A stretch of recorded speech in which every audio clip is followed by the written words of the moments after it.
Yo, yo, yo, yo, yo, yo, yo, yo, yo, yo, yo, yo, yo, what's going on, people? Y'all know who it is, right? I had to come check in with y'all today because we still on this whole topic of Jay-Z showing Corey Carter and that interview he did. And what we're going to react to today is a former NFL player, running back by the name of Larry Johnson, who was cool with Jay and cool with Beyonce. And he had a great breakdown of this interview. So that's why we're going to react to it. You know what I'm saying? But before we get into that, if you new here, welcome. If you're not new here, man, you know what to do here. It's the Think Bigger Don't Think at All show. If you ain't thinking big, you thinking small. Pause. It's your boy, Think Big Goldie. You know me. I need you to like, comment, subscribe, hype this video OD until you OD. So like I said, right? Larry Johnson, former NFL running back that was cool with Hove and Beyonce, had something to say about this interview. He had a great breakdown, and this is why I am reacting to it. You know what I'm saying? So let's go check out to see what Larry has to say concerning this whole Jay-Z slash Beyonce thing slash GQ interview, etc., etc. Check this out. By saying this, I do not have beef with this man or his wife. They have always treated me with respect and hospitality. He even supported me when no other brands at the time of my professional career would touch me. I have no regrets with my involvement with Rockaware, Team Rock, and the relationships I've formed. But those things had to die off because I choose a different path. He chose the darkness and Satan. I chose light in Yahuwah. So let's get into this. So look, like I just had to stop it, right? Because this is how you know when somebody about to go in. You know what I'm saying? When they get a disclaimer, yo, look, I don't got no beef with them. Da da da da da da. Before you get into what you gonna get into, you know what I'm saying? Basically, call Jay-Z the devil. Nigga, you chose the devil route. I chose the righteous route. I can't rock with you no more. In a brief summary, you know what I'm saying? Literally, that's what he just sat there and said. He's funny. Let's go, Larry. Preach. Talk your this talk. interview, which I thought was hilarious. Right off bat, they told you exactly who he is.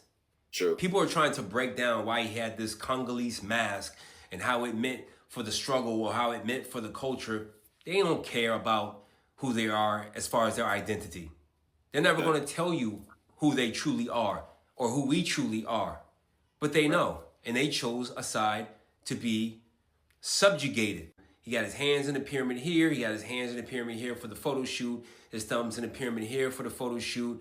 And of course, you see the Eye of Horus or the Eye of Ra, which is the one-eyed See it, right? symbolism that is all connected to You see it. Freemasonry or Prince Hall Freemasonry.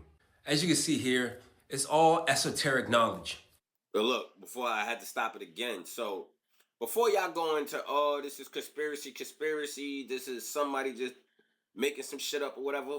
Listen, at the end of the day, everything that he's talking about now, if you go do your research, you know what I'm saying, with the Freemason and its symbolism, their signs, their hand gestures, and everything. And then you go back and look at some of your favorite artists, your celebrities that you're praising, that you're looking up to, and you see that they doing these same symbols. It's like at the end of the day, my boy, my girl, ladies, gentlemen, whatever. At the end of the day, if it walks like a duck, talks like a duck, quacks like a duck, then goddamn it, it's a duck, and for damn sure ain't no motherfucking dog. You feel me? Now let's rock out. They go from black and then they go from white in one 35-minute video. Mm-hmm. The interviews wearing a black hat with a white background. Then he wears a white hat and a black background, just like the floor in York Rite, Scottish Rite, and Prince Hall Freemason lodges is the checkerboard flag. So the very first part of the interview, he wanted to jump in and what happened. So I had to stop it again, before y'all think that somebody just being conspiracy or reaching. Listen to what he just said: the black, the white, the black, the white. That is the checkerboard flag for the Prince Hall Masons, and I forgot what else he said. But it's the checkerboard. The checkerboard is the flag for them Freemasons. So now, if you look at that interview, you see how they were switching black, white, black, white, black, white. Symbolism. He's telling you. He's showing you face to face. You know when they say people hide in plain sight? That's what's happening. You know what I'm saying? For real. To him as being accused of raping a young woman. He didn't really go into it because the interviewer was selected for a particular reason and he wasn't going to give him any hard questions where he couldn't handle it. but all you have to see is what he's been propagating throughout his career.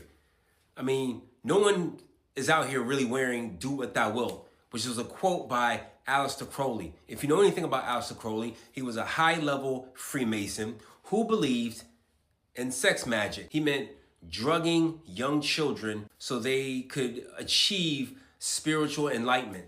In theory and practice, in the Book of Magic, he even admits that in order to achieve this higher level of spirituality, that you go after a young white male or a young male child. Yeah, so I wanted you to talk a little bit about this. Whoa, hold on.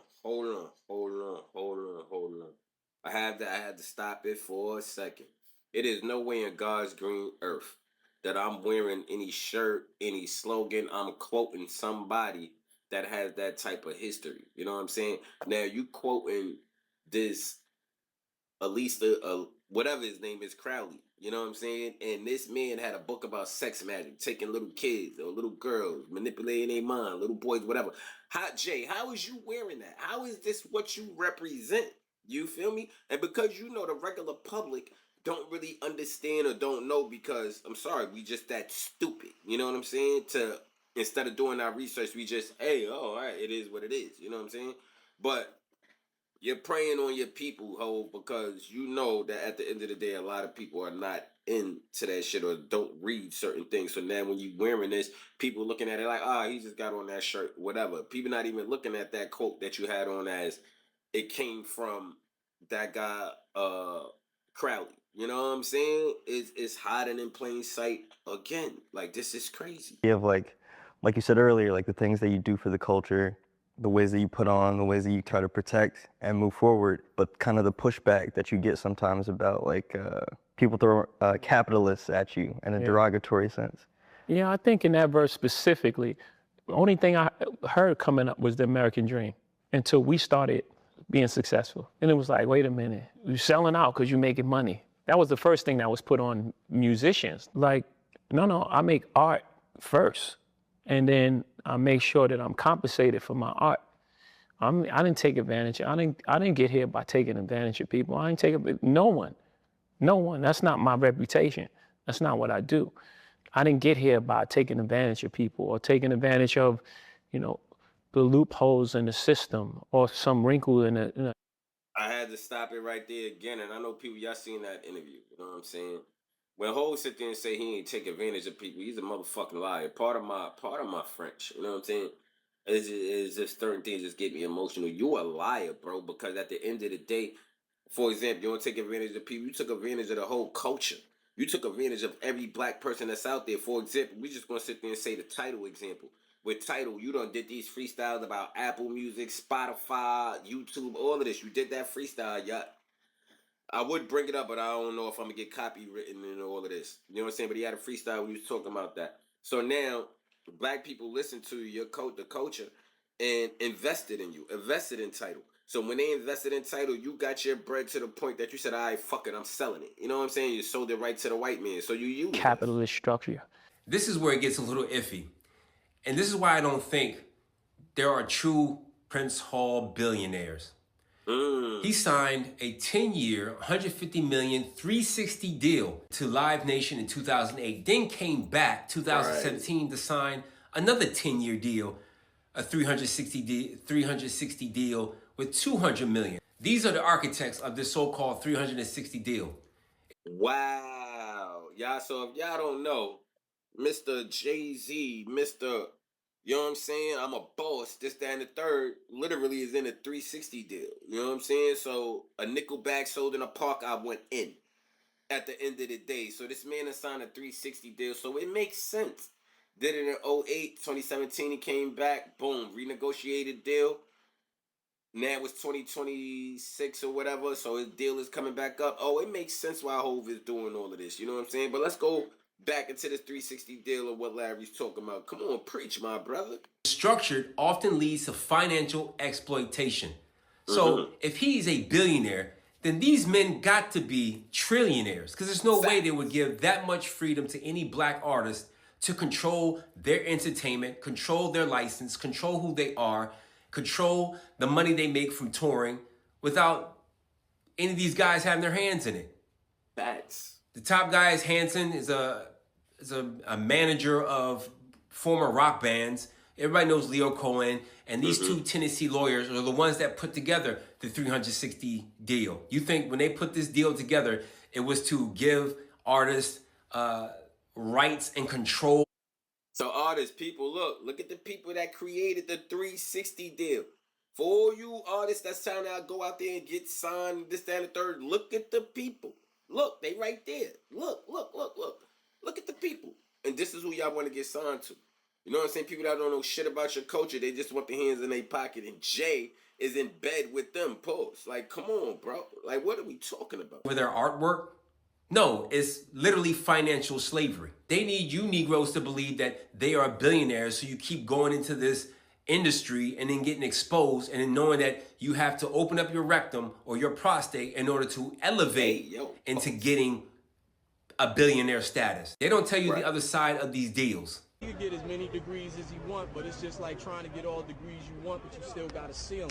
He can't go up so high because the people that he worshiping, that he kissing their ass and letting them feel him up and shit, they don't know shit. He's involved with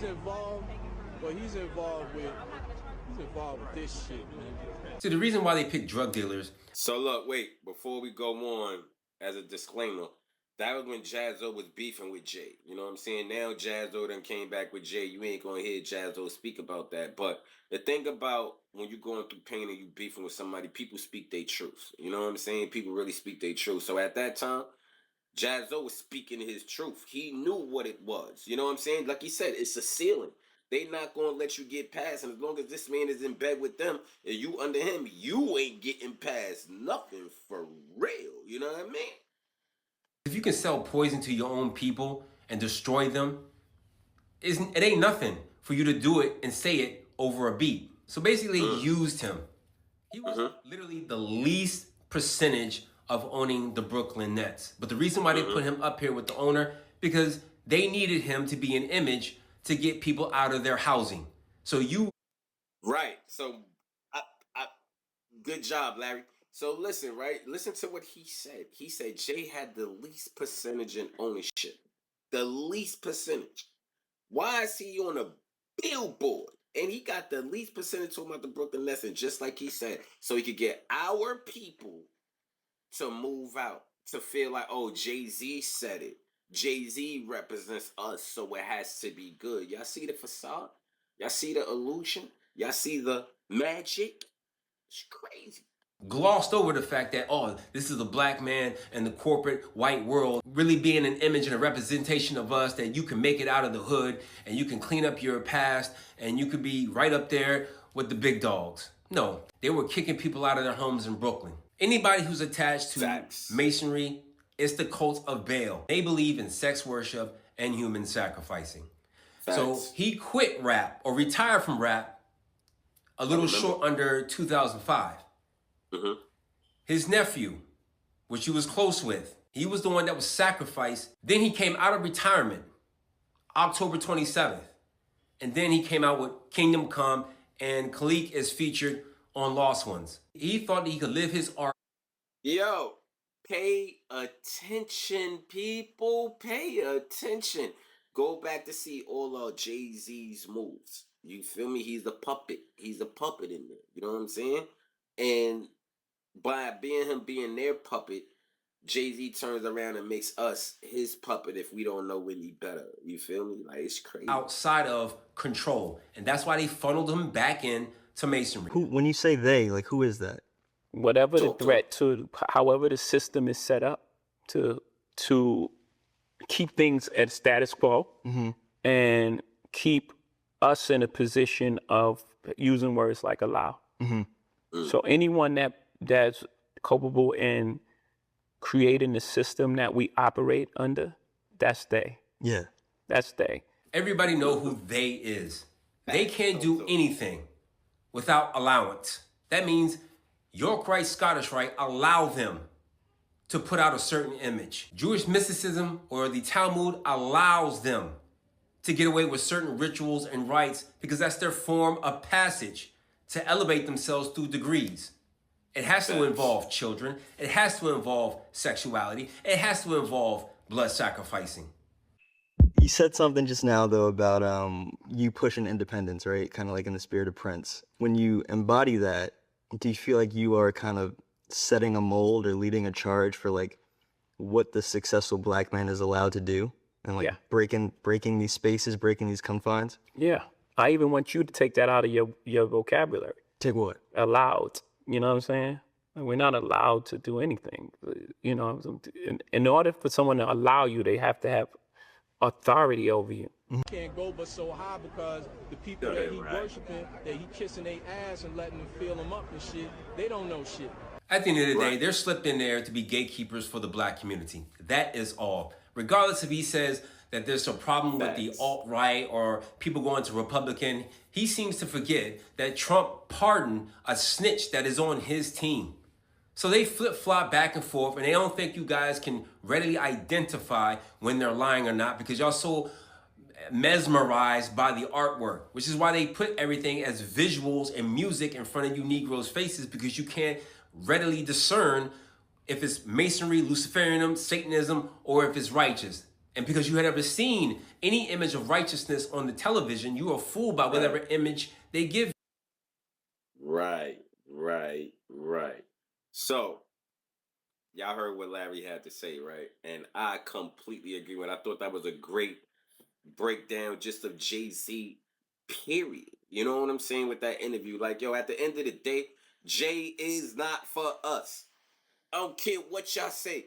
Jay ain't for us. Jay is for them. You know what I'm saying? Jay Cat, and I mind you, I don't take nothing away from his music. Cool. Your music is your music. You're a fucking great rapper, great artist. Like I'm not gonna take away from that. But we also gotta take into consideration where y'all forget. You know what I'm saying? And this is for the blind. Where y'all forget Jay ain't really start getting the hits like that until he started fucking with them Philly niggas. You know what I'm saying? When he started fucking with Oskino, Chris and Neve, Beans, and all of them, you seen a different side of Jay. You seen a more confident Jay. You seen a Jay that was coming out with joints, and at the end of the day, he was taking from his own people. You feel me? For his own artists, he was taking from giving them no credit here. Like, this my shit. You know what I'm saying? So it's just like, yo, I continue to call Jay-Z a culture vulture. You know what I'm saying? And like I say, I like his music. I won't take none away from his music, but him as a character, he a piece of shit. You know what I'm saying? He uses us to capitalize for his own gain. You know what I mean? He don't care about us. He care about his little circle, Bleak, Emery, and all of them. Cool. And I'm not knocking that. You know what I'm saying? But overall, don't use the culture with a culture that you don't care about, bro. Stop using us, my nigga. At the end of the day, too, I feel like, Hov, you should have just stayed inside. You should have just stayed inside, because now you done stepped outside and you want to talk with your scripted interviews because you said the same thing that you said to Shorty is the same thing you said to Kevin Hart on that Heart to Heart in 2022. If y'all don't know, go do your research. I ain't playing with this in real rap. You know what I'm saying? The same exact things that he was saying then, he said to Shorty in this interview. 4 years apart, all of this shit is scripted. You know what I'm saying? Ain't none of this shit genuine from what he's saying. Gotta call a spade a spade. He think that the fact that, oh, I'm Jay-Z, I can say something, but it's a new era right now. On some G shit, nobody cares. Nobody cares. It's like, what have you done for me lately? What have you done for the culture lately? And it's nothing. You incognito, nigga. You behind closed doors, so nobody cares. You know what I'm saying? But at the end of the day, let me know y'all thoughts. Let me know y'all thoughts on Sean Corey Carter, aka Jay-Z. I promise you, Jay-Z make Jaguar Wright look like a prophet. You know what I'm saying? But give me your comments, give me your thoughts. Let me know what's good. Again, it's the Think Big or Don't Think It All show. If you ain't thinking big, you thinking small. Pause. It's your boy, Think Big Goldie. You know me. I need you to like, comment, subscribe, hype this video OD until you what, people? Until you OD. I appreciate y'all for tapping in, and we out of here for till next time. 100.